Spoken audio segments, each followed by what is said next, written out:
Brunel. My Lord, very briefly, in response to your question before we broke for lunch, the submission is this as to how it works in practice. Accepting that lex mitior is part of common law, the judges in practice in the Crown Courts should apply it at sentencing stage. However, in reliance on scopula, we submit that lex mitior is being applied in a narrow sense, as it was in scopula.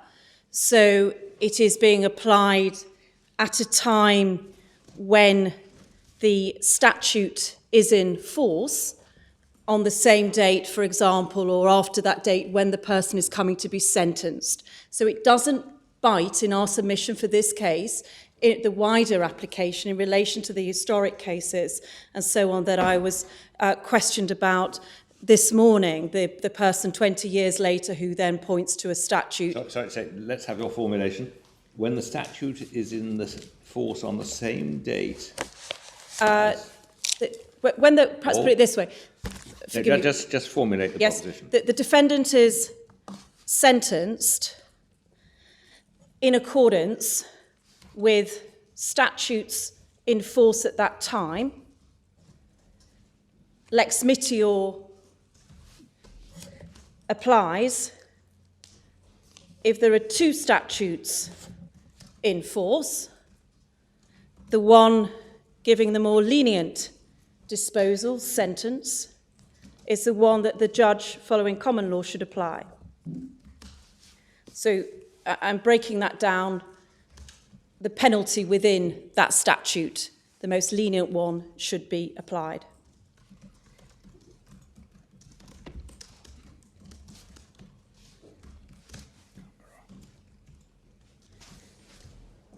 Prior to that, the submission is, although this is slightly outside your question perhaps, the submission is that the Secretary of State should recognise the principle of lex mitior when it brings into force its statutory instruments.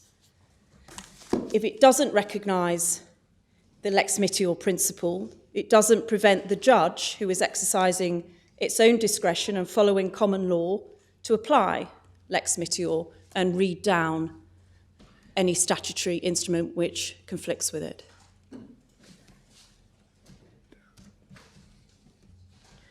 I mean, lex mitior applies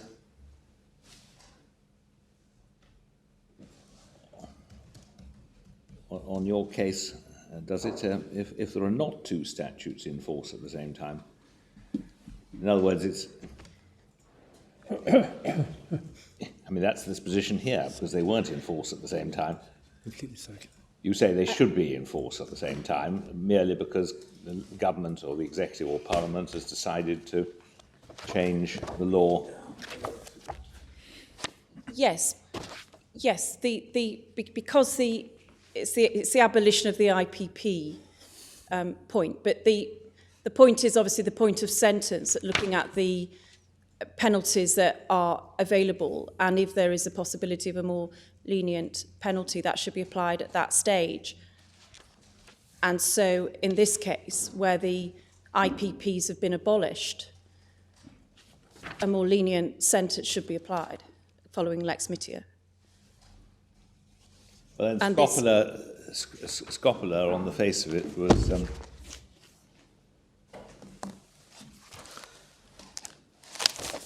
questionable, wasn't it? Because it was again conviction and sentence, exactly the same scenario, conviction and sentence on the date when the law changed. But that was when it went up. Nobody ever questioned in scopula the lex mitior principle. The move to mitior in scopula wasn't it, when the summary procedure was made available to him, which came between the offence and his conviction. And nobody in Italy ever doubted that the summary procedure was available to him. Did they?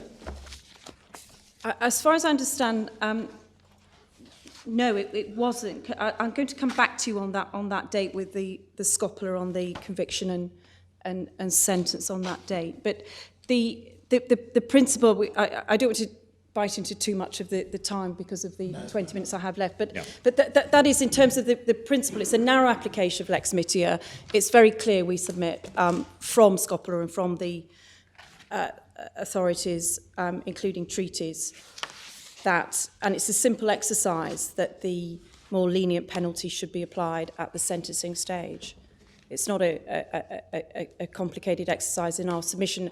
And yes, it will be dealing with an appellant on a facts basis, which is why I've referred the court to the fact that there would be no real possibility of a higher sentence here, of a life sentence. But lex mitia does come into play because there's a real possibility of a more lenient penalty. And my point on Scopola was there wasn't any prospect of a lesser sentence, because at the date of sentencing, the law was that you must pass a life sentence. And therefore, it was said the 30-year sentence passed was wrong, but the European Court said, no, 30 years is the maximum because, as my lords pointed out, it had been reduced at some past date to 30 years. So one can't be just looking at the date of the sentence, therefore. We submit in terms of having something which is accessible and foreseeable and clear. Yeah. That's the formulation that we would put forward in terms of sentences, which is why we're not looking at a much wider lex mitia, which perhaps can be argued as well was considered in Scopola. So we're going for a narrow interpretation in that way, and it should work. We submit in a very streamlined way. And what do you do if you have got a new regime which is partly more severe and partly less severe? How do you go about commencing it? In relation to that, applying lex mitia, you're considering the less severe penalty within it. So it's a penalty that's available that's less severe. So dealing with this case, it's because the EDS is available in replacing the IPPs. So you must, does it boil down to this? What you must do is commence the less severe penalty in order to give the defendant the advantage of the lex mitia principle. Yes. But you don't need, in fact, you positively cannot commence the more severe element of your new regime, because that would be to make it retrospective. Absolutely, and that's a much clearer principle that the courts have applied for many, many years. And that's what you say you must do. So even if the abolition, even if the reduction of sentence wouldn't have occurred but for the compensating appearance of the more severe provision, you still have to do it that way, do you? Well, that would then come to interpretation. So yes, we would say, is the penalty there that is more lenient? So you don't go back to the intention in that respect. No. I appreciate you wanting to let Mr. Rule speak, but can I just be clear? What's troubling me is that if the statutory instrument is ultra vires, then you don't have anything in force that's bringing the new scheme into effect, and if you want something falling short of just rendering the statutory instrument wholly or partly ultra vires, I suppose talking about reading it down, but you can't do. I don't know how you can do that to the terms of to the language of the statutory instrument. I'm wondering how are you wanting us to actually give effect to the lex mitia principle here? Our submission is that, albeit that there's a statutory instrument with the date in it that it has, this statutory instrument doesn't trump the body of common law. So the court would still apply the common law lex mitia. And if that conflicts with the statutory instrument, then the common law would still be applied. So it really is coming back to Scopola, where in fact the statute and the common law differentiation were laid to rest when it came to application of lex mitia. But the statute isn't in force unless there's a statutory instrument bringing it into force in terms of section 151. It's that saving provision. It's section 6. Now, you see, you want us to say that the judge should have had available what you've been calling EDS. Now, by what mechanical process can this court say that EDS was available to Judge Onions? It's no good just quashing the saving provision, because that says nothing at all about EDS. Yes. Well, that might be an argument which I should leave to the Crown, because they argue that the EDS was available to Judge Onions. No, you say they're wrong. Yes, but that's But an you argument want us to say the whole basis of your Lex Meteor argument is that EDS replaces IPP. Well, Whether you're right about that or not is a different argument. But supposing that it is, how do we give effect to that? The whole basis of the argument is that the IPP should not have been applied, firstly. It doesn't matter what else Anything is available instead. other than, All right. unless it's graver, so anything other than, so EPP, EDS if the prosecution is right. And in terms of the statutory instrument, it is focusing on section 6, not the entire statutory. Yes, I'm sorry, I may be being obtuse. So you're happy that Article 2 comes into force, which gives effect to Chapter 5. to Chapter 5. Yes. Subject to Articles 3 to 7. And so if we knock out Article 6, Yes. then effectively Article 2 just stands unqualified by. Yes. Well, except that you've got a provision in Section 120, either 3 or 4, which has a bearing on whether it was available to people who'd previously been convicted. But anyway, that's your argument. Yes, it is. Okay. I'm very grateful. If I can just, for the fourth proposition, Article 5 and Article 14, I can hand over to Mr. Rule. Yes. Thank you, my Lord.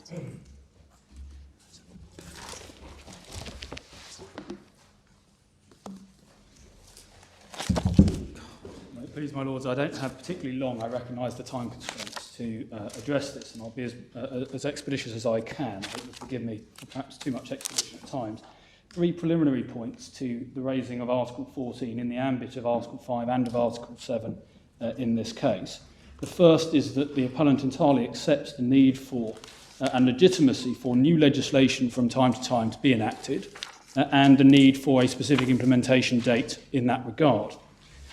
Indeed, with the IPP abolition, we say it is a well-justified and necessary legislative change.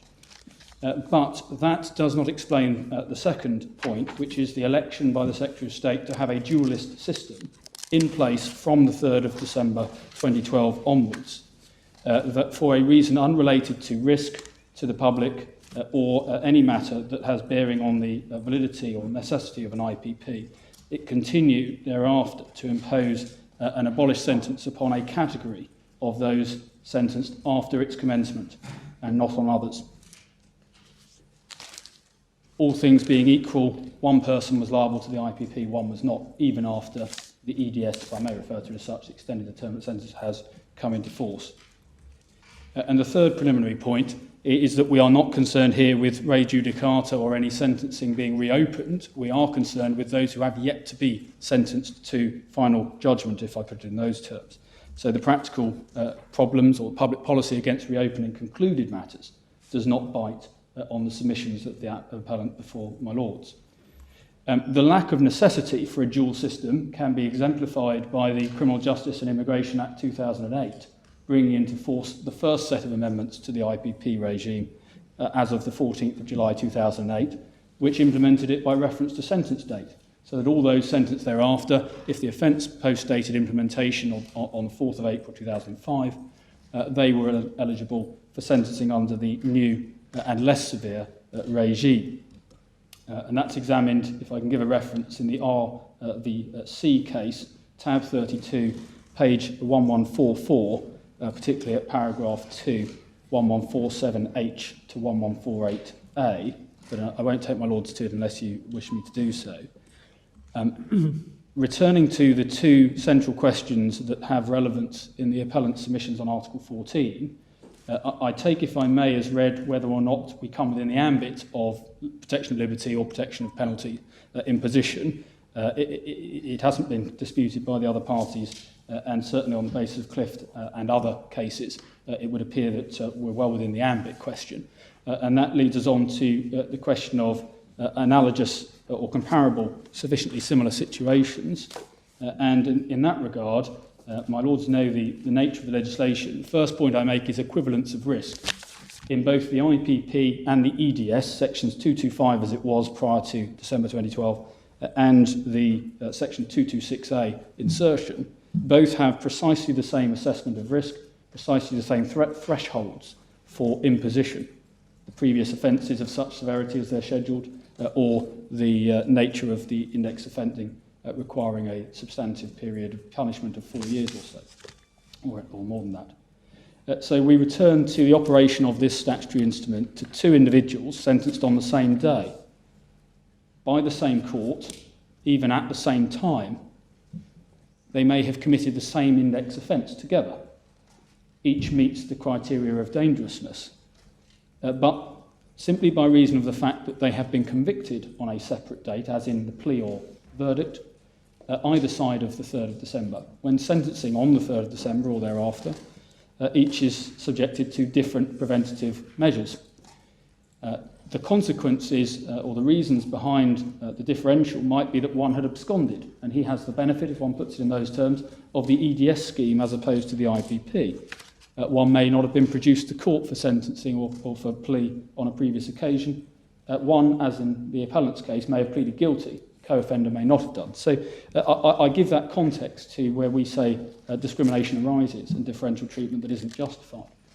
The two central issues, if I may address them in those terms, firstly, the relevant other status. Of course, it's a requirement the appellant demonstrate he has an other status of relevance. For that, if I may begin with 3 points of general application. The first is to rely on the French, with poor pronunciation, of tout autre situation, situation rather than status, and my Lords will see reference to that in the Clift decisions. The list in Article 14 includes property status, for example, or political or other opinion. So it goes beyond innate or inherent characteristics such as that may be occasioned by one's birth or nationality. The second is, building on that, as Clift in the UK makes clear, and I'll take my Lords to a passage if time permits, I hope, in that regard, personal circumstances is not the same as personal characteristics. It doesn't have to be the innate, inherent personal characteristic. It simply needs to be the circumstances of the individual which qualify for protection from discriminatory treatment. And context, the third point of general application, of course here we are concerned with an order for deprivation of liberty indefinitely, and given the jealous safeguarding of the liberty by the law, it's important, in my respectful submission, to have imperative justification for that deprivation. There are two possible status that the appellant would seek to rely upon. The first is that he has the status of a convict prior to the 3rd of December 2012. So his status is as a convict in comparison to an unconvicted person for the differential treatment. The second status is as somebody who has an indeterminate status, to use the term lifer, but ISP is the in vogue phrase within the prison service, indeterminate sentence prisoner. That is the status that he possesses. And so, if I may, just rely on the case law in those respects sequentially. Firstly, the convict status, in my respectful submission, there is support for that. Firstly, in the case of Shelley, and my Lords, if I may give you a reference to it, but without taking you to it, bearing in mind the time, that is at tab 79, volume 7, memory stick page 2374, and it concerned the lack of needle exchange schemes for intravenous drug users. The government argued the applicant didn't have a status as a prisoner. The court observed being a convicted prisoner may be regarded as placing the individual in a distinct legal situation, even though imposed involuntarily and generally for a temporary period, inextricably bound up with the individual's personal circumstances, and its existence did not fall out of the scope of Article 14. That's on page 2384, memory stick page. Right. You were quoting from the government's case, then, were you? No, the court rejecting the government's suggestion that a convicted prisoner didn't have a status to complain. Where's the paragraph? Page 2384. It's Shelley. Yes, I got it, yeah. My Lord, I was going to skip over taking you to it in light of time, but it's referenced in Clift v UK, and I was going to invite you to look briefly at that case for that purpose. So I'll hold back, if I may, on the prisoner status until we reach that. But you have the original Shelley case as well in the bundle. The Clift House of Lords decision, in that case, I'm now turned to the ISP status, or status as an indeterminate sentence prisoner. In the Clift case... But forgive me, he doesn't get the ISP status until he's received the sentence that you're complaining about, does he? The differential treatment goes hand in hand with the status as an ISP, yes. I accept that. It flows from the sentencing decision itself. What I would seek to submit, looking at the Clift decisions, is that it is not a bar to finding a status, that it is the cause of that status. The discriminatory act itself causes the status. I will deal with that, particularly with Clift in UK. But may I say three things about Clift in the House of Lords? The first is the decision reached as a status upon which the appellant must respectfully invite this court to depart, so far as ISP status. Convict status, I leave to one side. The second is that the point is made in Clift by their lordships that the proper evaluation is as things stand now and the differential treatment now, not as they once might have been. So it would not be enough, from my submission, to say the IPP once had an objective that was founded in public policy, once that objective is assessed in light of a different way in which it is to be met, the same objective, by a more proportionate, less intrusive measure. I'll take my lords to some references from Lord Bingham and Lord Brown's speeches in that regard. The third is lack of justice. Is that an argument or an acknowledgement that whether you have a particular status depends on the circumstances? I mean, would you argue that there was discrimination between prisoners convicted in June 2012 and in January 2013? I'm not going to disavow that argument on any future occasion. What I'm going to say with boldness is, my lords, I don't need to invoke such a discriminatory point today, because the comparable is between those who are sentenced at the same time for this appellant's purposes. So if one can rely on... It leads us into the point... It does mean that status does depend on something other than just saying you're a prisoner. It depends on the context, because you added in the ingredient sentenced on the same date. You have a different status as long as you're sentenced on the same date, you said. I was looking ahead. I wondered if my lord was making the point that there needed to be perhaps legislative changes and different legislation can provide a justification for differential treatment. In this case, we're not looking at the line that needs to be drawn between different legislation. We're looking at different treatment of an individual once you have the EDS in force. And therefore... Well, that begs the question, in force. It wasn't in force. It's in force to someone. This is the way I put it. We're not talking about you should bring it in earlier or not, or it's unfair on those you haven't given retrospective application to. We're talking about an imposition of a sentencing available before the final judgment and sentence of this individual. And that's why he can say, why is the co-defendant stood in the dock with me receiving differential treatment? You can't say it's because there's a different statute in place. You can say you've chosen to do that, you've chosen to apply a different one to me, but you can't say that the rational justification is there was only one statute at the time of my sentencing. There wasn't, there were two. Can you justify, the question really being, can you justify that differential treatment? But it's an election rather than a cause of history. It's not a point of history, which one has with completed sentencing. Would it be permissible to say that as regards all people who are convicted before the date of, say, the 3rd of December or 20th of December, this sentence shall apply, but as regards all people convicted after that date? Or taking an alternative question, would it be possible to say that as regards all people who commit an offence before 3rd of December, IPP shall continue to apply, as regards all people who commit an offence thereafter, they shan't? The first option would be, I wouldn't have an argument, I think, because that is what was done. In terms of the first implementation possibility, that is effectively what we're looking at, I think. In terms of the second, my Lord raises, as to whether or not there would be a complaint that you're applying the date of offence legislation, continuing to apply it. That is what the question then becomes about justification. Now, in Lex Mitior, it's a different question, in a different provision, but in Article 14, the question is still, is there an objective justification for that? And then we're back to context, that this is a preventative measure. It's not punishment at the tariff going as it was at the time of the offence. This is a measure imposed for a specific purpose. If that legitimate purpose is met by a less intrusive measure for others, and there's no good reason to impose it on the one as opposed to the other, then we are into Article 14 territory in my submission, and the difficulty is in justifying why you're treating them differently. Because there's no practical imperative to do so, no public policy concluded sentencing issue that precludes you from giving that fair, equal treatment. So the third point from Clift, if I may return to it, is that the judgments, the speeches rather also make clear that where one is treating different regimes rather than on the merits of the case, it creates unjustifiable and indefensible anomalies. And so making the different regimes apply rather than on the merits, by which I mean the risk assessment. Clift, and I appreciate that time is heavily against me, Clift in the House of Lords concerns long-term prisoners above or below a 15-year mark. Just to give it as much factual background as necessary, I think, Clift was sentenced in 1994 to a term of 18 years.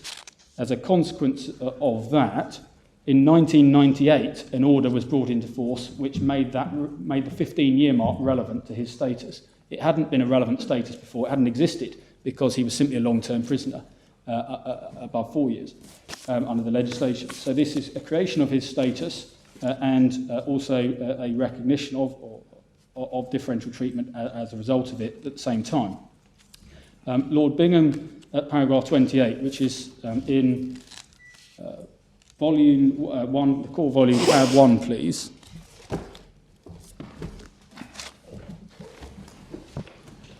Page 350H. Yeah.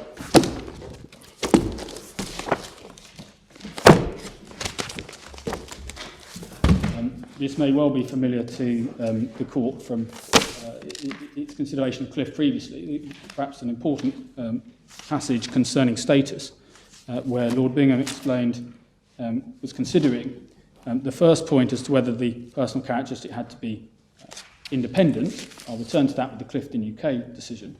But then bound up with that is his decision that the classification as a prisoner serving as a term sentence of 15 years or more was not a personal characteristic, therefore not a status. Although I do pray in aid that the court and various of the speeches make clear the reluctance or hesitation in finding against there being a status, but not willing to go further than Strasbourg had at that time. Yes, you're now into injury time. You're into injury time. How are you doing in terms of? I'm not doing well at all, but I'm determined, if I may, to take my lords to Clifton UK, and then summarise the remainder of my speech without taking you to. Okay, you've got a few minutes, but really you should be wrapping up. Yes. My lords, what comes from Clift here is at 29 also. The objective justification, the burden lying on the Secretary of State at the relevant time, and the relevant time being to show the differential treatment is justified at the time that treatment is meted out.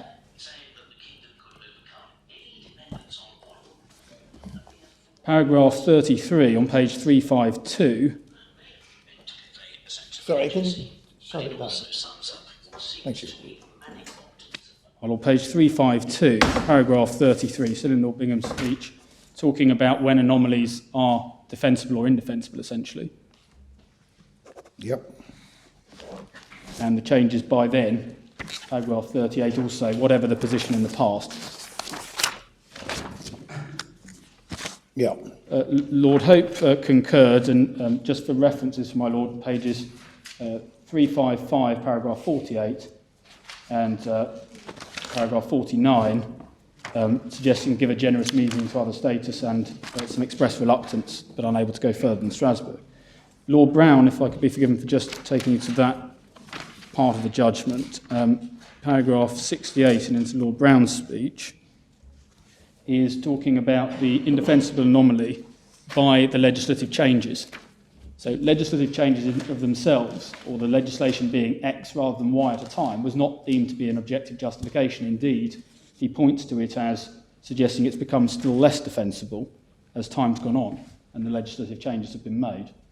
So paragraph 68 in my submission is an important passage.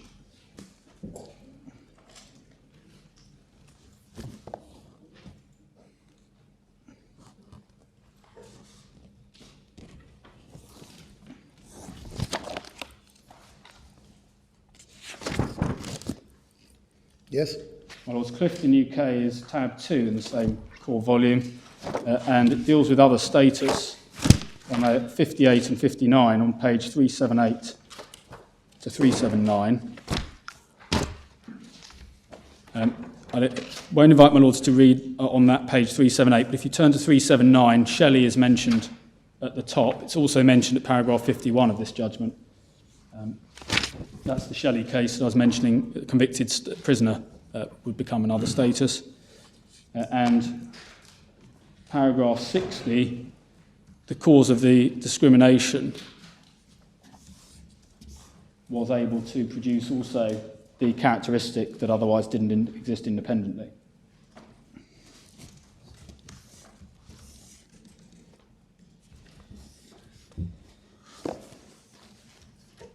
Paragraph 62 concerns the need for careful scrutiny of differences. On page 380, the end of that paragraph in particular, frequently emphasising the importance of protection of liberty.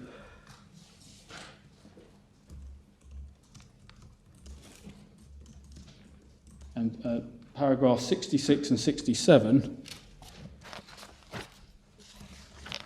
the comparative groups did not need to be identical. It was correct to make a comparison between lifers, those with less than 15 years and those with over 15 years, determinate sentences the latter two. And one of the reasons that that's correct is the methods of assessing risk. If one looks at the end of 67, and addressing risk are in principle the same for all categories of prisoner. That equivalence of risk point that I made. And only on considerations of risk could the difference of treatment be justified. That's at paragraphs 75 in particular.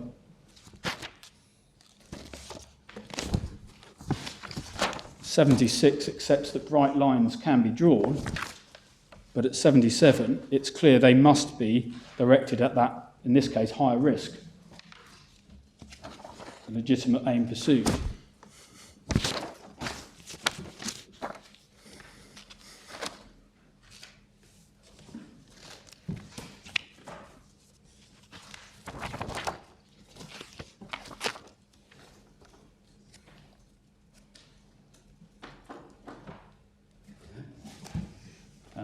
My Lord Hughes, in the case of Haney and Khayyam and others, in Haney's case in particular, if I can give the reference, I'm sure it's familiar with the court, page 419 of our bundle, paragraph 53 of that case, my Lord, in fact, Lord Hughes and Lord Mance, in the unanimous aspect of the judgment, saw some force in the submission. There was a difference between pre- and post-tariff expiry lifers, and it submitted a fortiori the greater difference between those who are subjected to life and those who are not.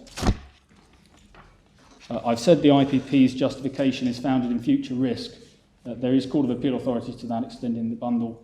The R&C case I mentioned, also my Lord Hughes and Pedley, those cases are tab 35, volume 3, and tab 57 of volume 5, paragraphs 7 and 16 respectively. I think you should be winding down. I think if there's anything more you want to say that isn't in your written case, the fairest course would be to suggest you provide it to us in writing and to Mr. McGuinness and Mr. Perry, and they can reply in writing. I'm not suggesting there is, but a couple of extra sentences you want to say, you better say them, otherwise I think we better draw a line. My Lord, certainly. I'll just say this, that I know that there are 3 cases in which judicial review proceedings in the lower courts were looked at, and the respondent's case relies upon those 3 in particular. 2 are subject to applications for permission to appeal. One is a slightly older case, but in each case, Massey, Knights and Hall and Kaselka, the court was clear that you didn't have to re-sentence those already concluded. That, of course, I say doesn't apply to the allegation of discrimination for those sentenced on the same occasion as in this case. And there is a case, a divisional court followed Clift, UK to some extent, in the case of Foley, where there's also a comparison. That's at tab 38, volume 3. And in that case, Lord Justice Fraser as he now is, and the Lord Chief Justice as he now is, were considering whether or not the justification had to be up to date in the sense that I've mentioned, the present position. And also, the suggestion is there made by the defendant, you could not compare determinates and lifers because life sentences were always worse than determinate sentences. And perhaps of interest to the comparability points, the court rejects that as a reason not to compare those two types of sentences, even if earlier release could occur under the, not EDS, but under a long-term determinate sentence under the old rules. That wasn't enough. Yes, thank you very much. Well, I apologise for trespassing over into time. Grateful. These things happen. Thank you very much. Mr. McGuinness. The availability of the EDS on or after the 3rd of December 2012, albeit the respondents in the minority, the submission is made simply based upon section 124 of LASPO, which you'll find volume 2, tab 14, at page 646.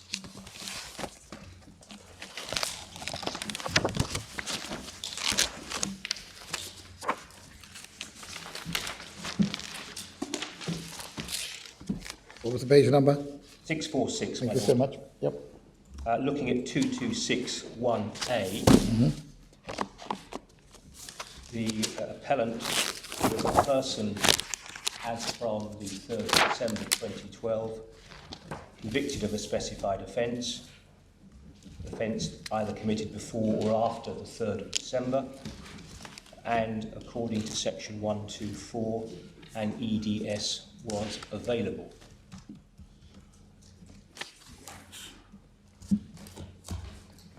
The counter-argument put by the Secretary of State is that the person would have to be convicted at the time that the section came into force on the 3rd of December 2012. He was not convicted. He was convicted at that time. The argument is if he's convicted before that time, the section doesn't bite. However, the respondent submits the wording of the section taken at face value, given an ordinary reading, would mean that if he's a person appearing on or after the 3rd of December, convicted of a specified offence, committed before or after the 3rd of December, then section 124 bites. That's all that one needs to look at strictly. Haven't you got to be, I mean, when does this come into force, section 6? 3rd of December 2012. A person is convicted means a person is convicted after the 3rd of December. That's the counter-argument. He has I would have thought... He has to be convicted on... You say it means has been convicted. Yes, I say is convicted includes But has applying been. all these principles we've been discussing for the most of this day, surely one has to interpret that as applying to the circumstances from the date the thing comes into force. That's the counter-argument. It's not more than a counter-argument, it's the embodiment of all the principles of... Is there anything more you want to say? They're only that if you turn... There was an easy way to have removed all doubt, which if you turn to tab 17, which is the transitional provision on page 708. But I mean, that's always the case. All the cases that come in front of us would not have happened if they had taken the easy way of making it clear in the statute. Yes, the point is simply made by paragraph 6, which in effect is a saving provision for the abolition. So section 123, which abolished IPP and EPP, is saved. Yes. And there's no reason why. You can't construe the statute by reference to the statutory instrument passed 7 months later, drafted by different people and so on. That's why my submission was, the submission that I make stands or falls on the face of section 124 at page 646. Yes. It is only a minor supporting point, but I make it nonetheless. That if there's any doubt, it could have been resolved by the statutory instrument doing in relation to section 124 what it did at page 708 in relation to section 123. It's as short as that. Yeah. Okay. You have your argument. My Lords, the principal submission of the respondent is that this is not a lex mitior case. So to that extent, depending of course on the approach that the court takes and the view that it takes, The discussion over whether or not lex mitior is a part of English law as a result of the decision in Scopola or as a result of the direct application of an international treaty could be put to one side. This is not, on its facts, the respondent submits, a lex mitior case. If it is a lex mitior case, it's a lex mitior case by virtue of Article 7. That immediately creates a problem in inverted commas, because when you go to Article 7, you don't see the words that really are important for whether or not this is a lex mitior case. As I'm going to be making some reference to it, can I invite the court to turn in Authorities Volume 1 to tab 6, starting at page 529, which is the Scopola and Italy decision. Yes. And conveniently set out at page 549, so we don't have to look at it elsewhere, is Article 7 Yes. of the Convention. Article 7.1 is the part of the article that is in issue. And one can read Article 7.1 for itself. There is no express application in Article 7.1 of what has been called the lex mitior principle, and that, in a sense, is the controversy, in part, of the Scopola decision. What the court, the majority of the court in Scopola did, was that, however one puts it, they either read it in or rewrote Article 7.1 so it contains those words. If one turns to page 558 and paragraph 105, an idea of what words were the rewriting of Article 7.1 that the Grand Chamber in Scopola did be found in paragraph 105, where the court quotes verbatim the relevant words of Article 49.1 of the European Union's Charter of Fundamental Rights. If subsequent to the commission of a criminal offence, the law provides for a lighter penalty, that penalty shall be applicable. Similar wording is used in the other international treaties that were referred to in the earlier part of the court's judgment. But in essence, in 105, the court chose there to cite from Article 49. At 106, it concluded that things had changed since the decision of the Commission in 1978 in X against the Federal Republic of Germany. And then at paragraph 107, the court, having said in terms that the Commission in X had declined to read into Article 7 words such as those at paragraph 105 that were in other international treaties, the Grand Chamber effectively said at paragraph 107 they are not prepared to take the same approach. They put it rather, to begin with, in a rather odd manner in 107. They say the court can't take the argument that found favour in X as decisive. That is, well, the words aren't there, they're somewhere in other treaties, but not in this one. And went on to say, moreover, it observed that in prohibiting the imposition of a heavier penalty than the one that was applicable at the time the criminal law was committed, paragraph 1 of Article 7 does not exclude granting the accused the benefit of a more lenient sentence prescribed by legislation subsequent to the offence. So its first, as it were, drafting technique is to say, well, it isn't there, but on the other hand, Article 7 doesn't in terms exclude it. And then in 108, one starting now to get to the real meat of the court's reasoning in Scopola, it says in 108 that it's consistent with the principle of the rule of law to which Article 7 forms an essential part, to expect a trial court to apply to each punishable act the penalty which the legislator considers proportionate, inflicting a heavy penalty for the sole reason it was prescribed at the time of the commission of the offence would mean applying to the defendant's detriment the rules governing the succession of criminal laws in time.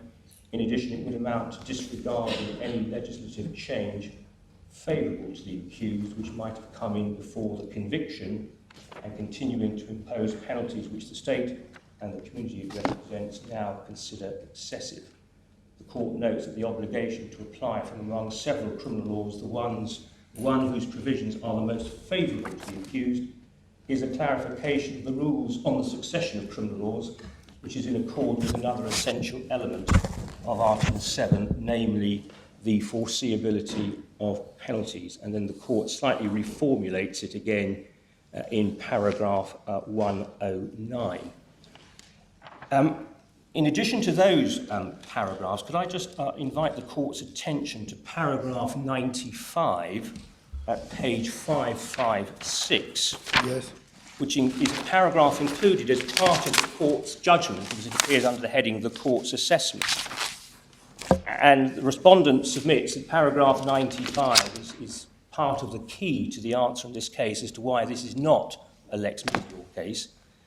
The court must therefore verify that at the time when an accused person performed the act which led to his being prosecuted and convicted, there was in force a legal provision which made that act punishable, and that the punishment imposed did not exceed the limits fixed by that provision. And that, at heart, is the submission that the respondent makes. Here, whether one's looking at the old regime, pre-LASPO or post-LASPO, the new regime, for these purposes the more lenient regime, has not imposed a penalty, or the new regime does not impose a penalty that exceeds the limits fixed by the previous regime. And that, in a sentence, the reason this is not a lex mitior case is that under the pre-LASPO provisions, the offences of which the appellant was convicted included a range of sentences and disposals up to and including life imprisonment.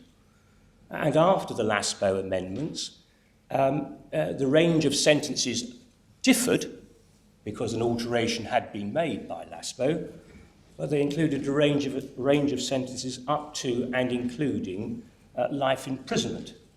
And if you're going to start with Article 7 as the starting point, and if you're going to read or graft onto the end of Article 7.1 as it currently is, words similar to those which are cited in paragraph 105 of the judgment taken from Article 49, you have to ask yourself, what was the applicable penalty under the lex gravior, the more serious or severe system, and what is the penalty applicable under the new so-called more lenient regime?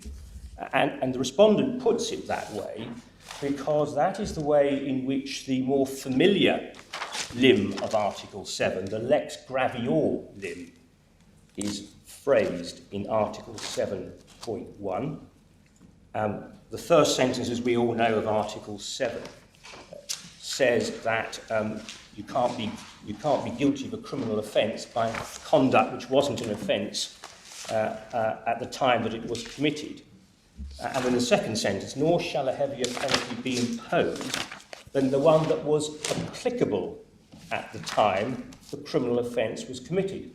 So if one were looking at Article 7 from the more traditional viewpoint, is the sentence that is imposed at the time a heavier penalty than that which was applicable at the time that the offence was committed? Then the respondent submits, if this is a lex mitior case, then you adopt the same test when comparing the previous regime to the lex mitior. That's what you would do, comparing the previous regime to the more severe regime covered by the second sentence. If you're now comparing the previous more heavier regime to the subsequent more lenient regime, then the respondent submits that you need to apply the same sort of test.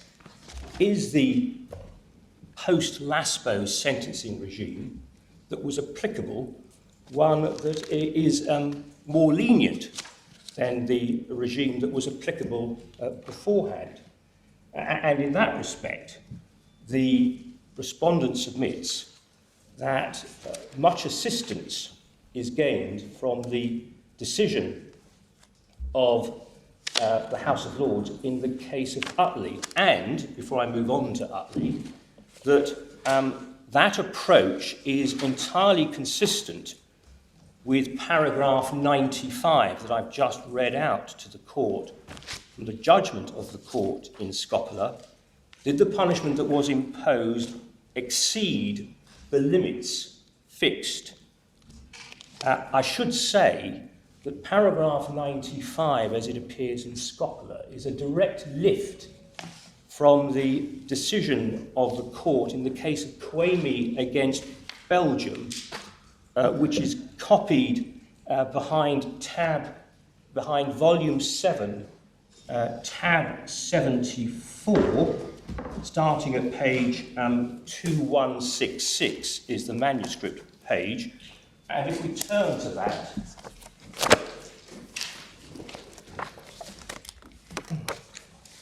paragraph 145 of the judgment of the court,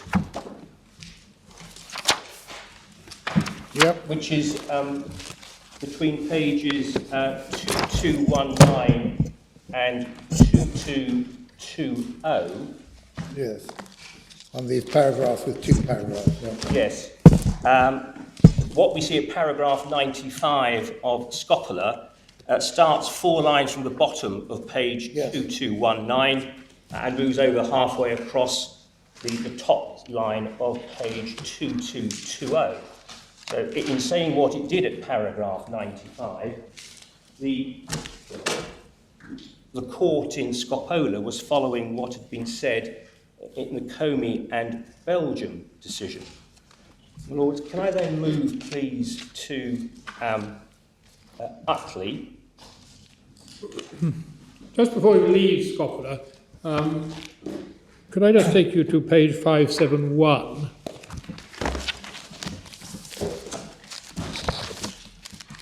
Sorry, Yes, my Lord. You've left Scopola behind, have you? I have it.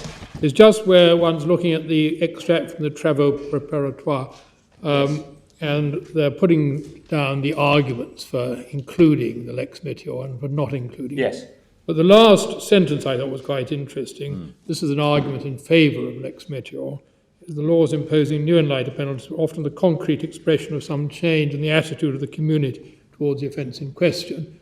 And that might be said to be consistent with your point that one's looking at the sort of community through Parliament, saying this is maximum and so on, rather than the sort of trend of sentencing in particular cases. Yes, well, I'm in fact going to return briefly later on to this, of course, my Lord, at page 571, it's right to say, is the dissenting opinion. I picked that up. But it was simply the arguments in favour, which were one of the reasons for the idea of a Lex Meteor principle. And you won't be surprised to know that the respondent thinks and submits that there's much force in the reasoning of the minority in Scopola. But I will be returning to Scopola a little later, because one thing that isn't perhaps apparently clear from Scopola is whether the Lex Meteor principle is confined only to the question of a lighter penalty for a criminal offence, or whether in fact the logic of the Scopola judgment is that it also applies to the other limb of Lex Meteor, which is decriminalisation of conduct, and the concept of can you properly be convicted under Article 7 of conduct that was a crime at the time you committed it, but then subsequently, by virtue of legislative change, is no longer deemed to be a crime. And in fact, when we look at it, those were the facts of the X and Germany case, which the court in Scopola declined to follow. It wasn't a lighter penalty case, it was in fact a decriminalisation case. And one of the issues that the respondent submits the court will have to consider if there's to be a simple application of Scopola the scopular interpretation of Article 7 into being incorporated thereby into domestic law is what are the ramifications of that?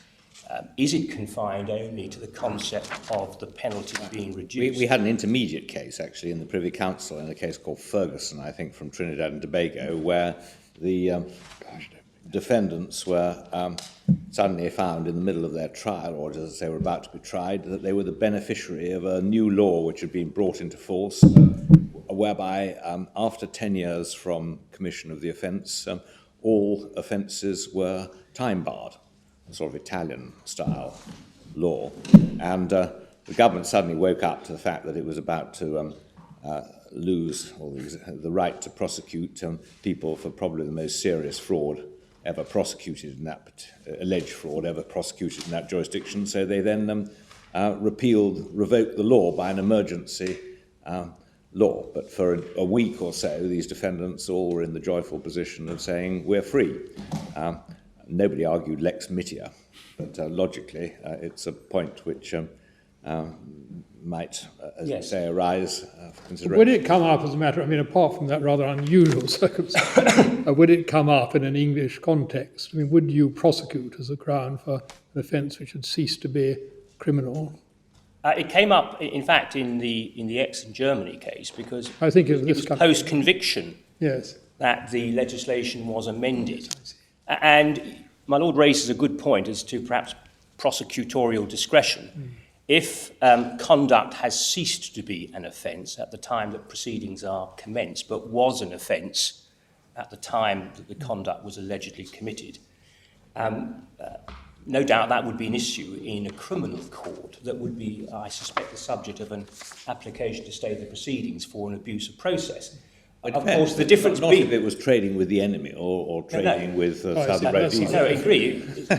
It all rather depends, but of course there's a difference in principle between trying to persuade a court to exercise the discretion it has to stay proceedings as an abuse of process, which is very much a matter of the court's discretion, and a defendant being able to say, well, the lex mitior principle applies, and therefore this is for me not a get out of jail because I can never go to jail in the first place card, because since I committed the conduct which is the subject of the charge against me, that conduct has been decriminalised. So it's something that's always going to be raised in a criminal trial, but dependent on the approach that this court takes to the application of scopular to domestic law here, it may raise new avenues of submissions to be made.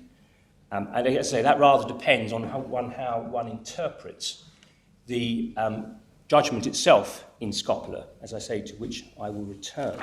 Well, is outright decriminalisation of, shall we say, the use of particular substances, for example, might well mean that it would be rather unlikely that anybody would be prosecuted afterwards. What perhaps is more realistic as a scenario is a situation in which offence A is abolished and replaced by offence B in slightly different terms. Yes. For example, where offence B requires the consent of the attorney or the director, well, the attorney particularly. There might be other examples. I'm not trying to think of them on the hoof, but there might be less obvious examples where it wasn't apparent that justice required that there should be no further proceedings according to the old law. Yes. But once the cat is out of the bag, the cat is out of the bag. Well, maybe. And if the court is going to read scopular into the scopular interpretation of Article 7 into domestic law, it ought to be aware of all that might follow. I was going to take my lords to the case of Utley, because I've already prefaced taking the court to this case by the submission that if you are going to look at this as a potentially lex mitior case, you ought to be asking whether the applicable penalty is truly more lenient now than it was at the relevant time. And utterly, we will find, just forgive me while I find 781. I'm sorry, my lord, it's, yes, it's volume 6, tab 68.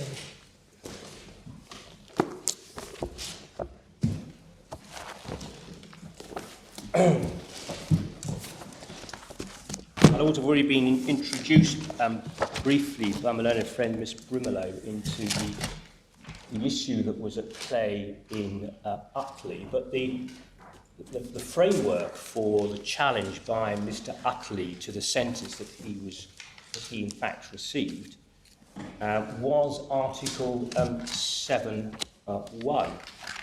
He committed various sexual offences. It was accepted for the purpose of the appeal before 1983, but wasn't in fact convicted and sentenced until 1995.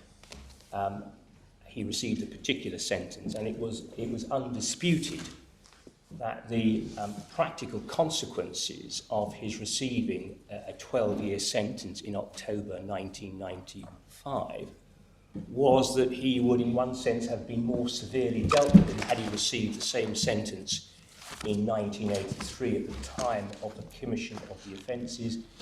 In a sentence in 1983, having served the 2/3 of the sentence, 8 years, he would have been unconditionally released.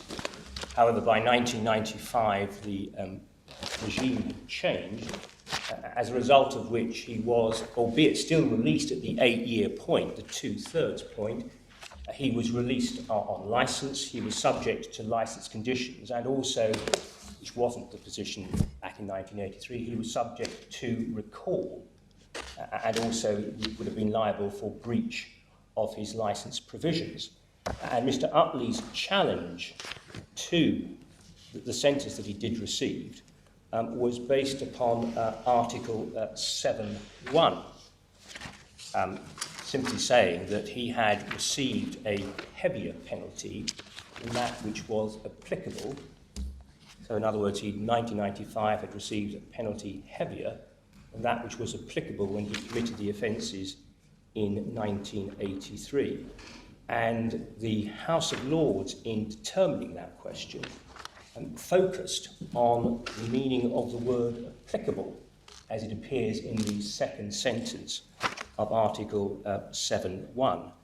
And if one goes through, and one can do it briefly, each of the 4 speeches, Lord Steyne, looking at page 1978, agreed with the opinions of Lord Phillips, Lord Roger and Lord Carswell. Then Lord Phillips, in paragraph 18 at the bottom of page 1981, refers to Article 7.1, prohibiting the imposition of a penalty which is heavier than the one that was applicable, made the comment that no one in the court below had focused on the meaning of the word applicable, and says that he now turns to consider the meaning of applicable in Article 7.1. He made reference to the decision of the Judicial Committee of the Privy Council in Flynn, which was referred to quite a lot. And at paragraph 20, and this is true of all 4 opinions that you read, in paragraph 20, he cited that same paragraph 145 from the Quomey and Belgian case that appears at paragraph 95 of Scopola. And he said, based upon that, looking at paragraph 21, that that passage lent strong support to the opinions as to the meaning of the word applicable. He referred to the Flynn case and said that he was persuaded that those opinions correctly state the law. It follows that Article 7.1 will only be infringed if a sentence is imposed on a defendant which constitutes a heavier penalty than that which could have been imposed on the defendant under the law in force at the time that his offence was committed. And at 22, the maximum sentence which could be imposed for rape at the time that the respondent committed the rapes for which he was convicted was life imprisonment. That was the applicable penalty for the purposes of Article 7.1. Then Lord Roger of Earlsbury's opinion begins at page 1984. At paragraph 36 on page 1986, he set out the differences between a 12-year sentence imposed in 1995 and the one that would have been imposed had there been a conviction in 1983, and says at paragraph 38 that he regards the respondent's argument under Article 7.1 as misconceived. For the purposes of Article 7.1, the proper comparison is between the penalties which the court imposed for the offences in 1995 and the penalties which the legislature prescribed for those offences when they were committed around 1983. As I've explained, the cumulative penalty of 12 years imprisonment that the court imposed for all the offences in 1995 was not heavier than the maximum sentence which the court could have permitted it to pass for the same offences at the time they were committed in 1983. There is accordingly no breach of Article 7.1. In applying Article 7.1 in this way, I interpret the word applicable as referring to the penalties which the law authorised the court to impose at the time of the offences.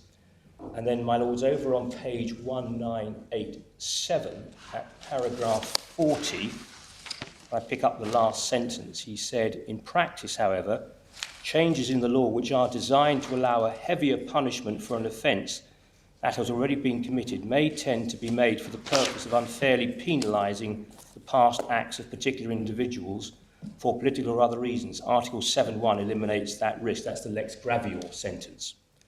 He then, at 41, cites from paragraph 145 of the Quome and Belgium case, and says beneath G, one has to identify the legal provision which made the act punishable at the time it was committed and make sure that the punishment which the court imposes does not exceed the limits fixed by that provision. Although the decision of the European Court was not cited to the Privy Council, that's a reference to Quome in Belgium, in Flynn, Lord Carswell encapsulated the same interpretation when he said, and he then quotes verbatim from the opinion of Lord Carswell in the Flynn case. And at paragraph 42, between letters C and D, he said this, I think referring to the practical difficulties of a simple, straightforward comparison between the sentence that was imposed and a sentence that could have been imposed. As Lord Carswell shows, there are obvious difficulties in any attempt to interpret applicable as referring to the penalty that the court could in practice have been expected to impose for an offence at the time it was committed. The decision of the European Court demonstrates, however, that Article 7.1 does not envisage such speculative excursions into the realm of the counterfactual. Its purpose is not to ensure that the defender is punished in exactly the same way as he would have been punished at the time of the offence, but to ensure that he is not punished more heavily than the relevant law passed by the legislature would have permitted at that time, so long as the court keeps within the range laid down by the legislature at the time of the offence. It can choose the sentence which it considers most appropriate. The principle of legality is respected. Here, there was no change in the relevant penalties which the law permitted a court to impose. The problem is that the Strasbourg court has moved away from that approach since the date of that judgment. Well, my lord, it's interesting that as we'll see, all four opinions quoted Quome in Belgium, and as I've indicated, that same passage from Quome in Belgium actually appears cited by the court in Scopola. So the respondent submits that, in fact, on a proper reading of Scopola, and of course, one must bear in mind factual context. In Scopola, there had been an alteration to the maximum. The maximum had altered downwards and immediately gone upwards to begin with. But relevantly, it had gone downwards from life imprisonment to 30 years, or to put it more accurately, as far as Mr. Scoppola was concerned, it had been increased from 30 years to life imprisonment. And so the context in which one has to read the particular passages in Scoppola is against the background that there wasn't really any doubt in Scoppola that this was an alteration to the maximum penalty, certainly on the basis of the facts that the court in Scoppola considered to have been approved. That isn't the case here, submits the respondent, and therefore it's not a question, we submit, simply of straightforward reading across the language that is used in Scoppola. You have to read across that language in the context of the facts of this particular case. Briefly, Baroness Hale at page 1989. But what were you say? I mean, I'm really wondering about the point of looking at this. I mean, what do you say about Mactooth, for example? Well, Mactooth is a lex gravior case, as is Del Prado, and there is no issue about lex gravior. Lex gravior is fairly and squarely caught by the second sentence of Article 7.1. Well, they weren't concerned with maximum penalties in Mactooth. They were looking at what the possibilities were of getting whether there was a realistic possibility of receiving a lower sentence under one regime than the other. Both the sentences imposed being well within the maximum.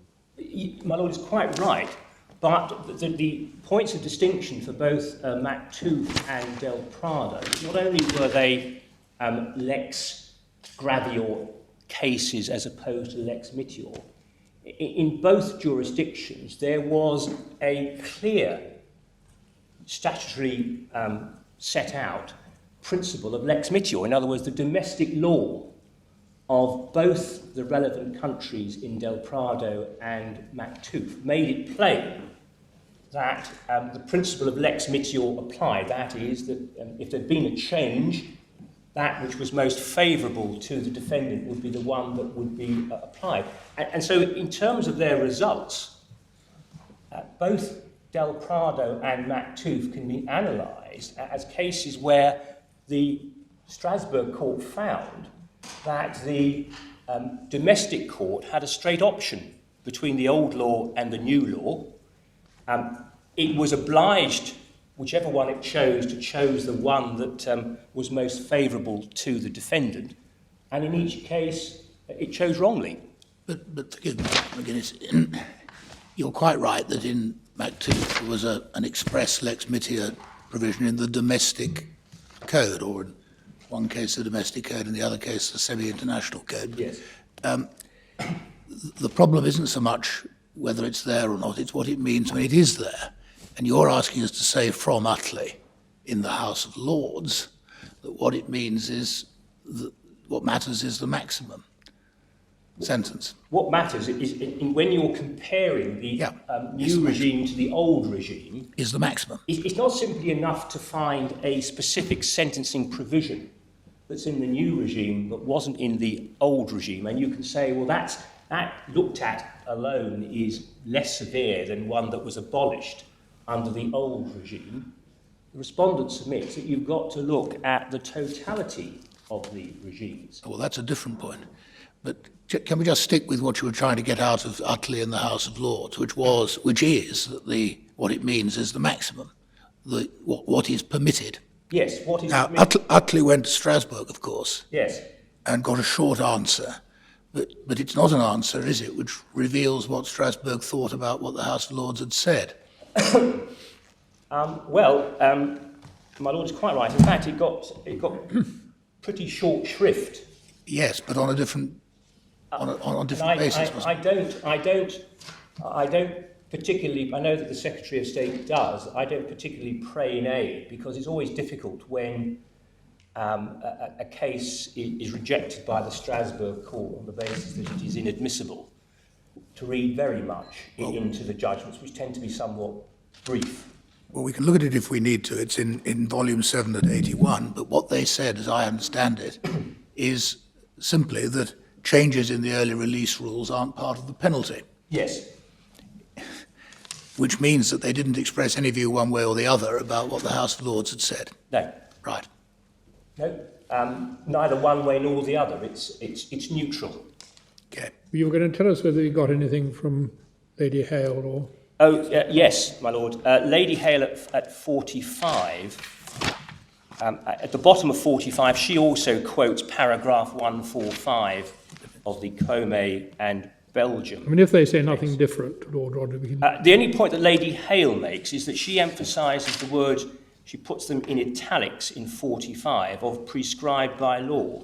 It is quite clear that the words penalty applicable in Article 7, 1, refer to the penalty or penalties prescribed by law for the offence in question at the time it was committed. It does not refer to, again, her emphasis, the actual penalty, which would probably have been imposed had the individual, upon the individual offender, had he been caught and convicted shortly after he had committed the offence. The court does not have to make a comparison between the sentence he would have received then and the sentence which the court is minded to impose now. And finally, in quoting from paragraph 145 of Comey in Belgium, she added emphasis to the words did not exceed the limits fixed. And then finally, Lord Carswell, the relevant passages, rather than my taking you through them, starts at paragraph 58, where in fact, interestingly, Lord Carswell does refer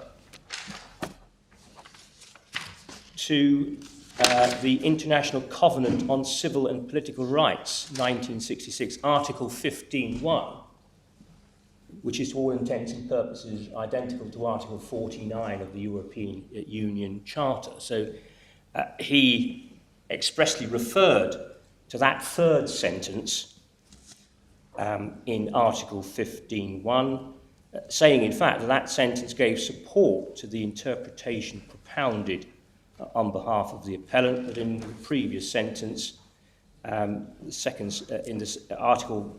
sentence in Article 15.1, like the second sentence of Article 7.1 of the Convention, the word applicable was intended to refer to the maximum sentence which could be imposed by law. That interpretation is also borne out by the references in the Travaux Préparatoire to a penalty authorised by the law and the maximum penalty under the law in force at the time. He then at 59 also quoted paragraph 145 of Comey and Belgium, and his concluding remarks are set out as the justification for his conclusion between paragraph 62 and 65 of his effectively concluding by saying pretty much that which had been said by the other three judges who gave opinions.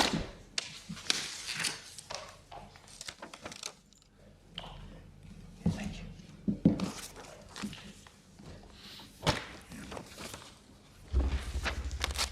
Lord, I'm reminded that looking at the Maktoof case, another point that emerged in the Maktoof case was that one of the regimes, I think, set out certain minimum sentences. Yes, that's what the case was about.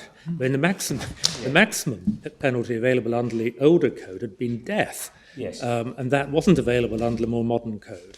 But on the other hand, the minimum available under the old code had been, I think, 1 year? 1 year. Whereas under the new code it was 5 years. Yes. And Maktoof got 5 years. And although it couldn't be said with certainty he would have got less than 5 under the old code, there was a realistic possibility that he would have done. Yes, quite right. And of course, that Maktoof is an example of where one has to look at both not only the maximum, which wasn't as important on the facts of Maktoof, as the minimum sentence that was key in Maktoof. We, of course, don't have that situation under the two sentencing regimes that the court is concerned with at the moment. And utterly, the respondent submits, provides a useful guide for the determination of the lex mitior point. to the extent, if the court is minded to accept that this appellant was entitled to the application in his case of the lex mitior principle as stated by the Strasbourg court in Scopola, then the respondent submits that it is to be applied in that structured way. And the point has already been made both in the respondent's printed case and in the printed case of the Secretary of State that it is too simplistic an approach for the appellant to say that the post-LASPO regime is a more lenient regime than the pre-LASPO regime, based purely upon the assertion that an IPP was available, and indeed he received it under the pre-LASPO regime, but was not available under the post-LASPO regime. And the point that has been made is that, on behalf of the appellant, is that the new EDS has effectively replaced the IPP. The respondent submits that that is not so. The IPP as a sentencing option is no longer available. A sentencing option that is now available post-LASPO is EDS.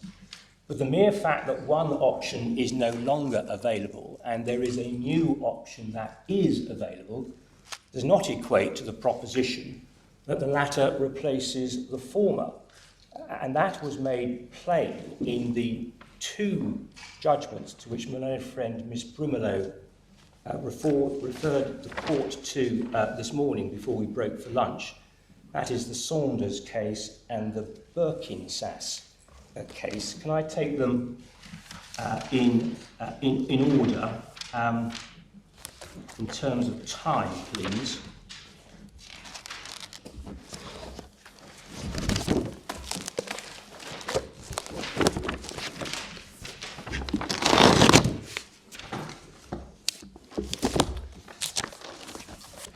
Saunders is the first in time, and I want to forgive me if I find out.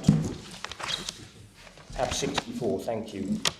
Volume 5, tab 64. Right.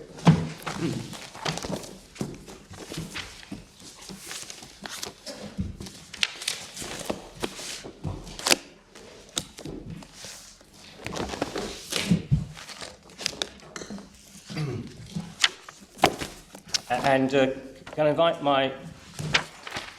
the court's attention, please, to paragraph 17 of the judgment of the Court of Appeal, which is at page 1852. Yes. There the court sets out the effect, practical effect of the extended determinate sentence that was introduced by LASPO, and goes on to say, 4 lines from the bottom of paragraph 17, it is therefore clear that in relation to the offender who will continue to represent a significant risk to the safety of the public for an indefinite period, the new extended sentence cannot be treated as a direct replacement for the old IPP. 18, accordingly, in cases in which prior to the enactment of LASPO, the court would have been driven to the conclusion that an IPP was required for public protection on the basis on a judgment made on the particular fact rather than one to which the court was driven by some of the more troublesome assumptions required by the legislation in its original form, the discretionary life sentence will arise for consideration, and where appropriate, if the necessary level of public protection cannot be achieved by the new extended sentence ordered, the denunciatory ingredient identified to distinguish between the circumstances in which the discretionary life sentence rather than the IPP should be imposed is no longer apposite. By that we mean that although the denunciatory element of the sentencing decision may continue to justify the discretionary life sentence, its absence does not preclude such an order. As every judge appreciates, however, the life sentence remains the sentence of last resort. And in the Berkinskas case, which is volume 3, tab 31,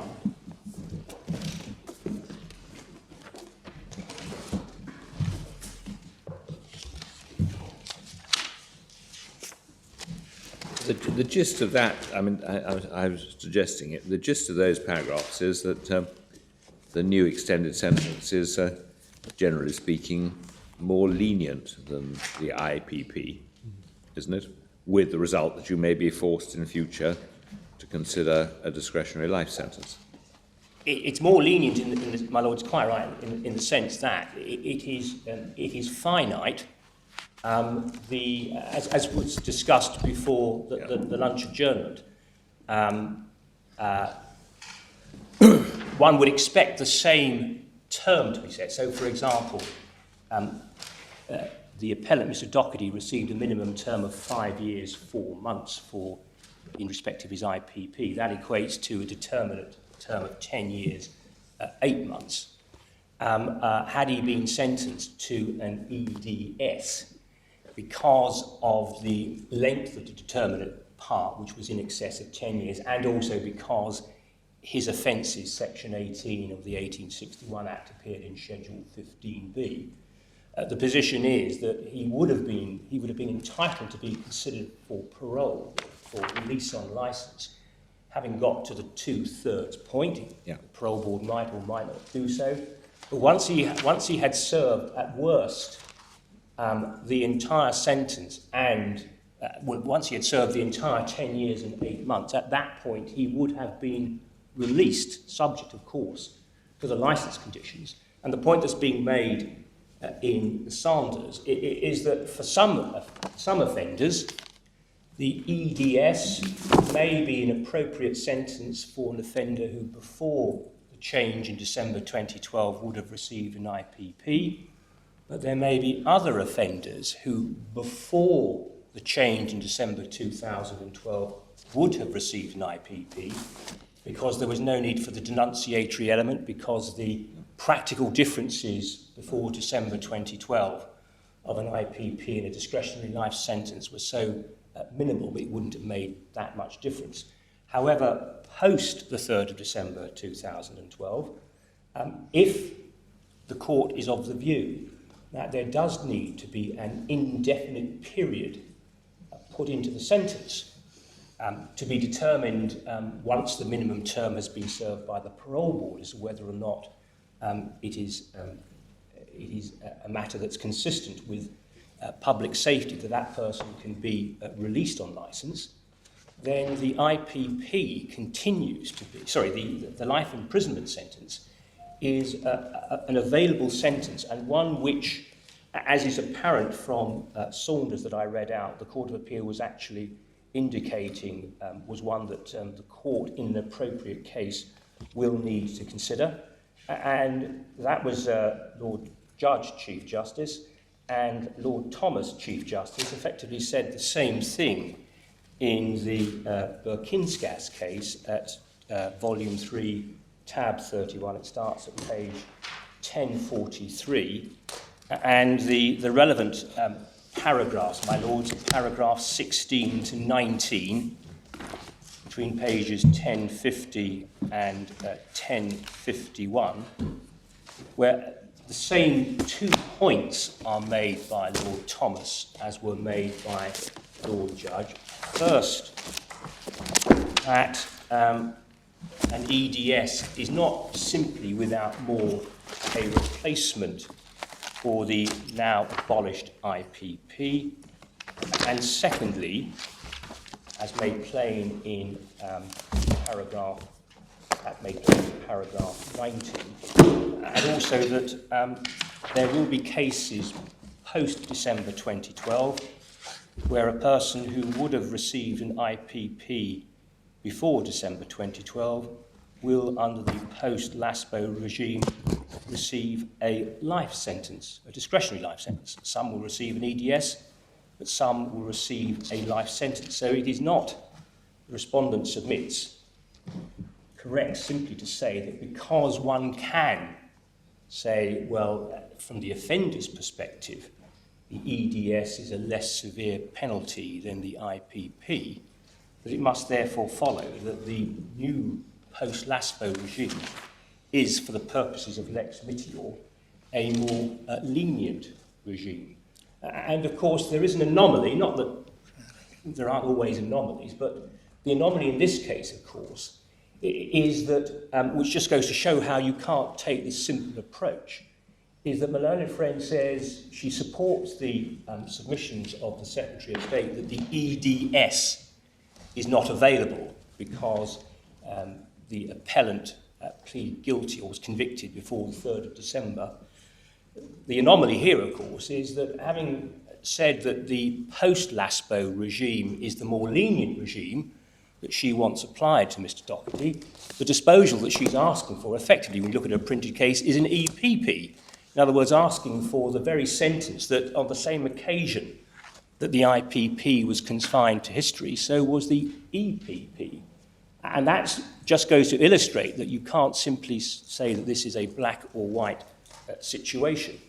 The sentence is being sought on behalf of the appellant is the sentence that is no longer available and is no longer available under the old, more punitive regime of these submissions. On the relationship between life and the relationship between life and IPP, on the relationship between life and EDS, am I right in thinking that if Docherty had been sentenced to life, one can be fairly confident that the notional determinate term would have been the same? Yes. 10 years, 8 months. Because that's commensurate. Yes. That's the theory, isn't it? It is, yes. Okay. When, if that had happened, would he have been eligible for parole? Had he received a life sentence as opposed to... With a notional determinate term of 10 years, 8 months, and therefore a minimum specified term of 5 years, 4 months. Yes? Yes. So he would be eligible for parole when? Subject to Mr. Hepton checking, my view is that he'd be subject to, he would be entitled to review at exactly the same point in time. 5 years, 4 months. 5 years and 4 months. Well, it's not the same as the time under the EDS, is it? It's not the same as the time under the EDS. Under EDS, he's not eligible to be considered until he gets to 2/3. Yes. I mean, there are other differences, yes. of course, which make the life, from his point of view, worse. Yes.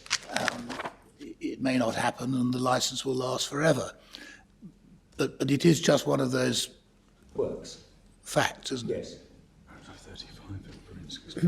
Yes, I'm told by Mr. Heptonstall that this point is addressed at paragraph 35 of Berinskas, which is where we were in volume 3 behind tab 30. Oh, I beg your pardon, it's all there, is it? Apparently, Paragraph 35, Yes, it is. my lord.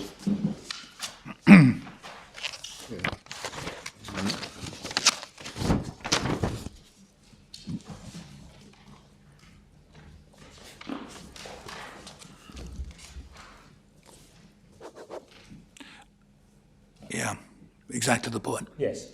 I mean, from a sentencer's point of view, the EDS is a little odd. Because if the object of the exercise is to achieve a longer period of license on the basis that he's a risk, then you add as long a license period as you can. But the corollary that you can't get out of is that he also serves longer inside. Yes. Is that right? Yes. It is. There we are. Which I suppose means that it's even more difficult to say that one is always comparing like with like.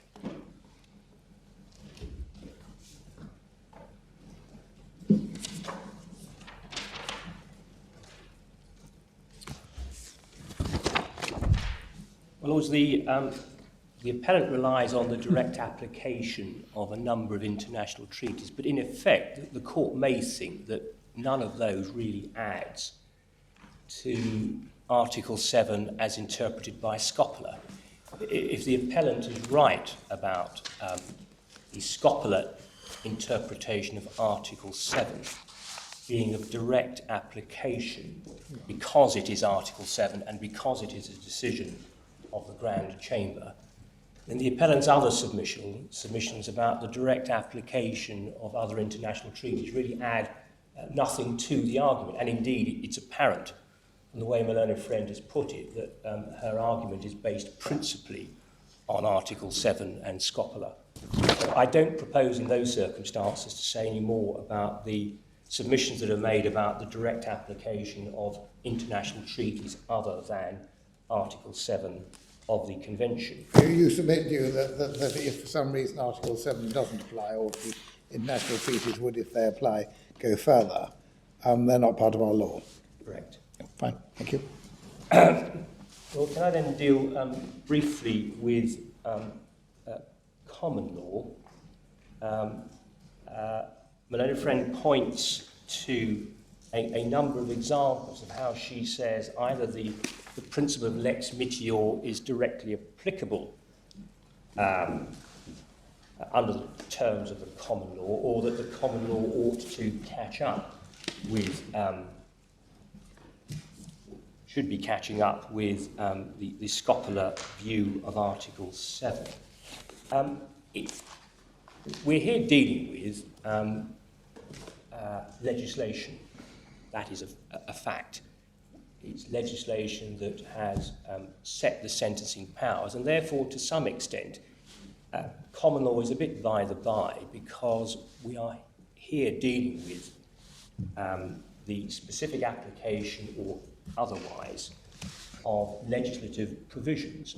And although my learned friend submits that a court exercising its common law powers shouldn't follow, for example, the transitional provision, the commencement order, that is a bold submission, and there would need to be, respondent submit some foundation saying that where the statutory provision is clear, that somehow the common law jurisdiction of Crown Court judges entitles them effectively to disapply, albeit secondary legislation, without going down the route of interpretation sections 2 and in particular. I mean, it would have to be on the basis, a sort of judicial review, but a public law basis, that the secondary legislation is unreasonable, and for that reason not be applied. I mean, that's the sort of common law approach, I think. That would be the common law approach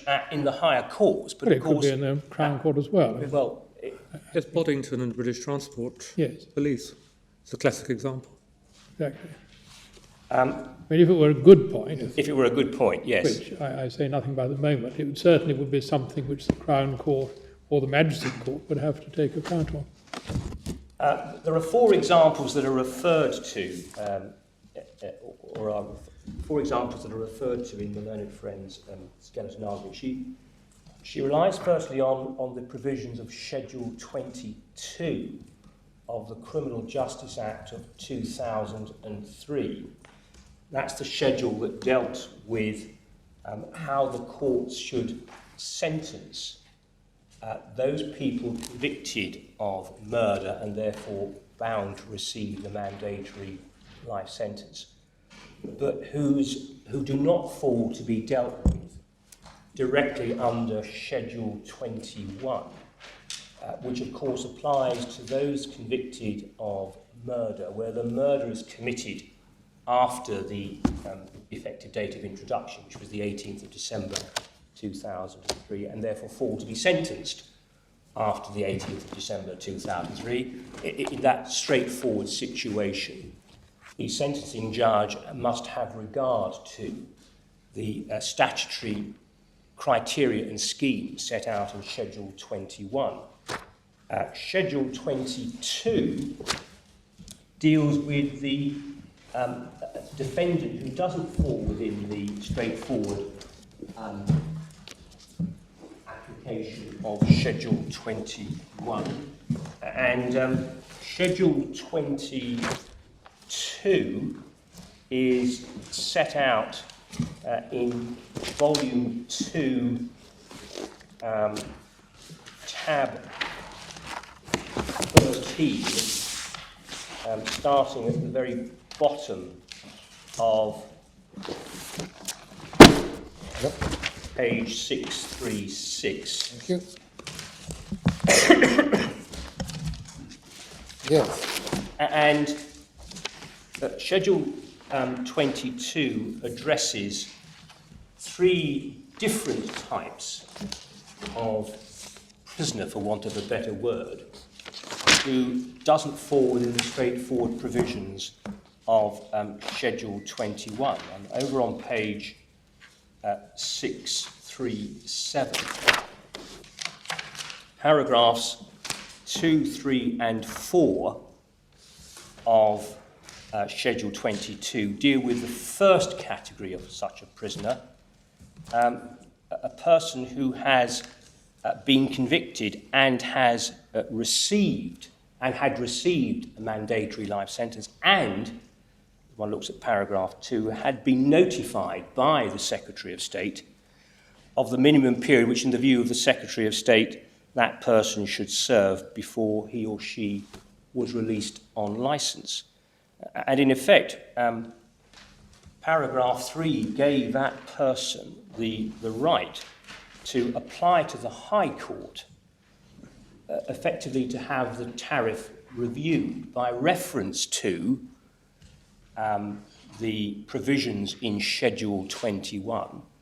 But as the Court of Appeal in the case of Sullivan and others made plain, any such prisoner was always in a no-lose situation, because the worst that could happen is that he would end up with the minimum period which he'd been notified by the Secretary of State was the period he should serve before release. However, because he had the ability to apply under paragraph 3 to the High Court, a High Court judge could look at it, and if in fact the High Court judge were to take the view that on an application of the criteria in Schedule 21, his minimum term would have been less than that notified to him by the Secretary of State, then he would receive the benefit of that. And that would be an example, would it not, in a sense, certainly on the facts, of lex mitior. He'd been sentenced, he'd been given a minimum term by the Secretary of State. That minimum term could be looked at, and because of the subsequent legislation in Schedule 21, a High Court judge could say, in fact, had Schedule 21 been applied to your case at the time you were sentenced, you would in fact have got a lesser sentence, and that's what I will give you. And then, starting at paragraph 5 on page 638, second category of existing prisoners, those who had been convicted before the 18th of December 2003 and had received a mandatory sentence of life in prison, but hadn't yet received the notification from the Secretary of State as to the minimum period that the Secretary of State was of the view that person should serve. In that case, paragraph 6 compelled the Secretary of State, rather than make the decision him or herself, to refer the prisoner's case to the High Court, and then the High Court judge would make the decision, again by applying Schedule 21. If, however, the answer, having gone through that process, was that under the law that was applicable at the time, various letters from Lord Chief Justices, that person would have got less and they would get less. So that would be an example of non-application of the lex gravior. But it followed that if, having conducted that comparative exercise, the High Court judge, when the case was referred to him, took the view that the lower sentence would be Schedule 21 rather than the sentence that the Secretary of State was likely to have notified him would have been, then he will get the benefit of that, the lex mitior. And then finally, starting at paragraph 9 at the bottom of page 638, the schedule dealt with those who committed their offences before the 18th of December 2003, but fell to be sentenced after the 18th of December 2003. And the key paragraph on page 639 is paragraph 10A. Right. The court may not make an order under section 2692 specifying part of the sentence which, in the opinion of the court, is greater than that which, under the practice followed by the Secretary of State before December 2002, the Secretary of State would have been likely to notify as mentioned in paragraph 2A. In other words, as in the previous category, he gets the benefit of whichever regime would have resulted in the lower minimum term, whether therefore it's lex gravior or lex mitior, it wouldn't matter, he gets the benefit of it. But there is a good example of a combination of lex gravior and lex mitior, but one imposed by statute.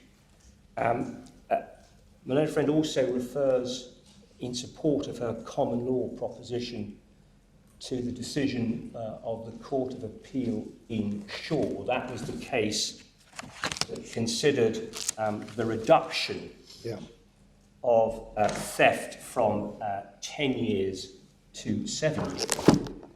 That's the one where there's no express reference to the principle. Yes.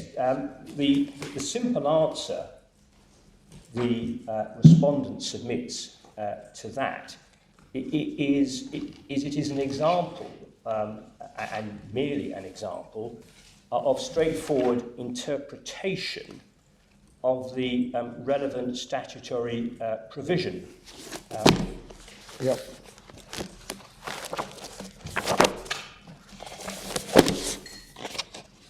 And the relevant statutory provisions can be found in Volume 2, Tab 10, starting at page 582.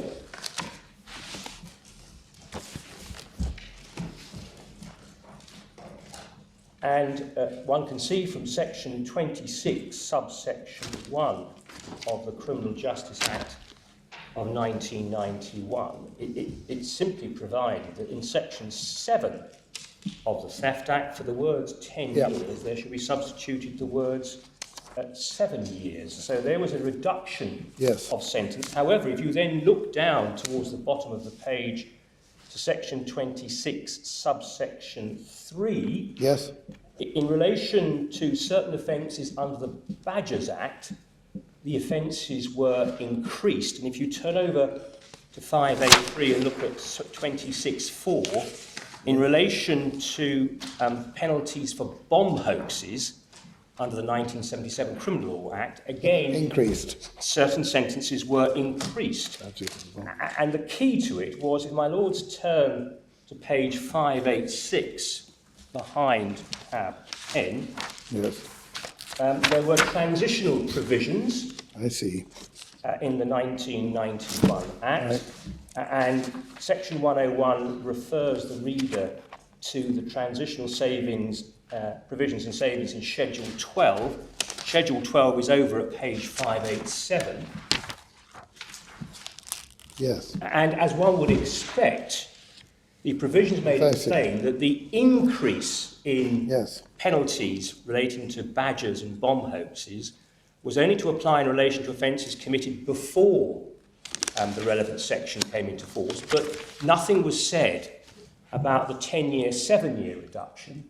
And it was because of that distinction that the Court of Appeal in Shaw was able to say, admittedly having heard argument from only one side, it did introduce that caveat, but the court was able to say, as a matter of statutory interpretation, the reduced sentence on 10 to 7 applies from the date that that section comes into force, and therefore it doesn't matter whether the offence, the relevant theft offence, was committed before or after that decision.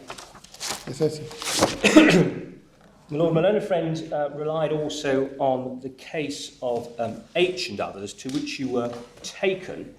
And H and others is not the respondent submits a common law case or a common law example of lex mitior, we will find H, I know the court's been referred to it already, behind volume 4 at tab 42. The court has been referred already to paragraph 47 of the judgment of Lord Judge. We have, yes. Chief Justice. Can I, to add to the point that was being discussed earlier, direct the court's attention also, please, to paragraph 16, Right. page 1289. Yes. Where the court said, as everybody knows, these are historical sex cases. In principle, the defendant must be sentenced in accordance with the sentencing regime applicable at the date of sentence. Nevertheless, as the offence he committed years earlier contravened the criminal law in force at the date when it was committed, he is liable to be convicted of that offence and no other. Therefore, the sentence is limited to the maximum sentence then available for the offence of which he is being convicted. Changes in the law which create new offences or increase the maximum penalties for existing offences do not apply retrospectively to crimes committed before the change in the law. And so the court there was making it plain that the starting point is always what was the maximum at the date the offence was committed, because that is your ceiling. You can't go above that. You However, say that ties in with 47B? Yes, it does tie in with 47B. But the point that was being debated during the earlier exchanges is that because this is a historic case, you're being sentenced many years after the time that you committed the offences, if the then current guidelines or sentencing policy means in effect that the sentence that you are likely to receive will be longer than had you been sentenced at or shortly after the time that you committed the offences, then it is the current sentencing regime that will apply. And I put it only as an example. In its review of the earlier decisions, at paragraph 35, the court in H gave an example by reference to the case of McKendrick, of where exactly that point had arisen, where the Court of Appeal in McKendrick rejected the suggestion that the sentence that was imposed in a historical sex case was too high because that sentence would not have been imposed at the time. And the court can see at paragraph 35 that in H the court cited with approval from the judgment of McKendrick. So the point, you say that's spot on the point. Yes.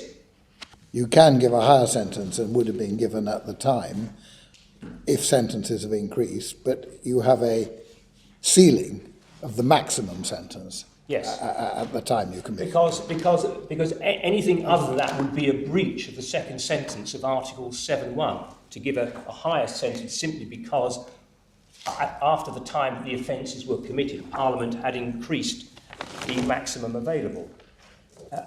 That's without regard to scopola. That was without regard to scopola.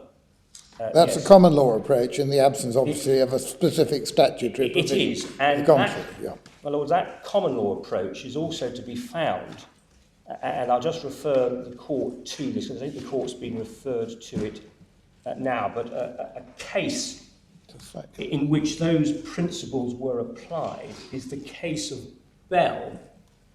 I should say that we understand that in the case of Bell, which is a decision of the Court of Appeal,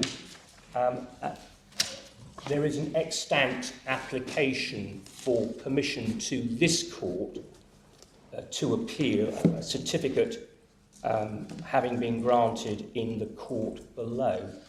My Lord, Bell will be found in volume 3 behind tab 33.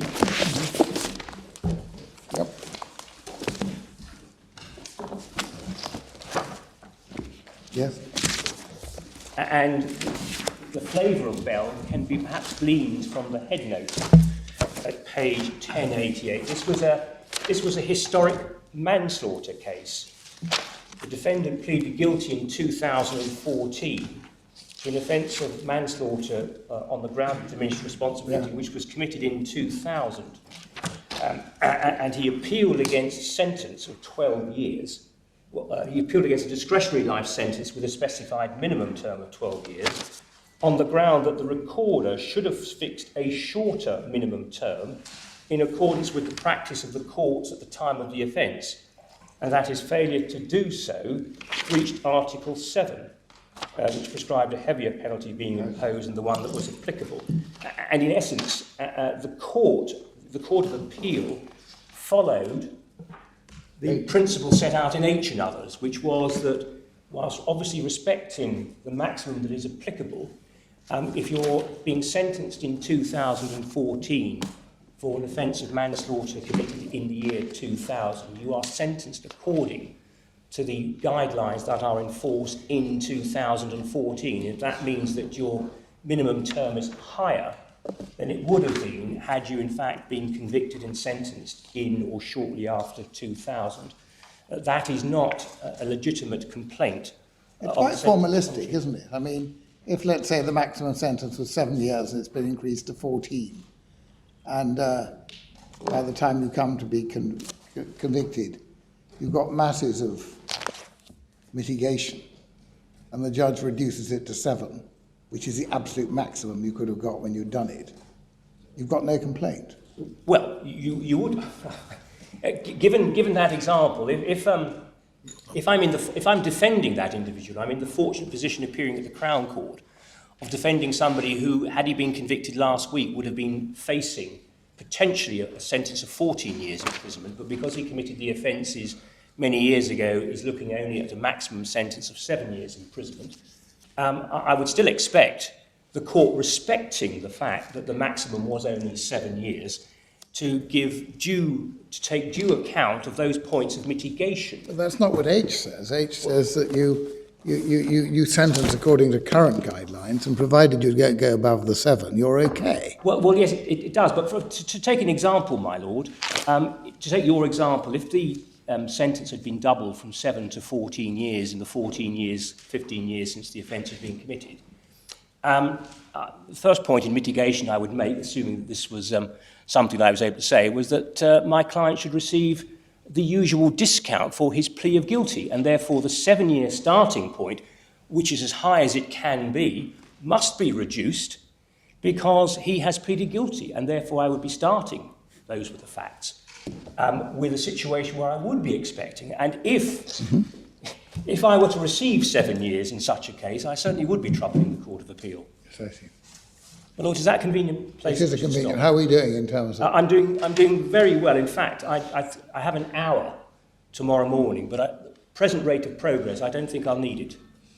Thank you. Well, we'll be very pleased if that turns out to be right. We won't hold you to it. Thank you. 10 o'clock tomorrow. Court now adjourned.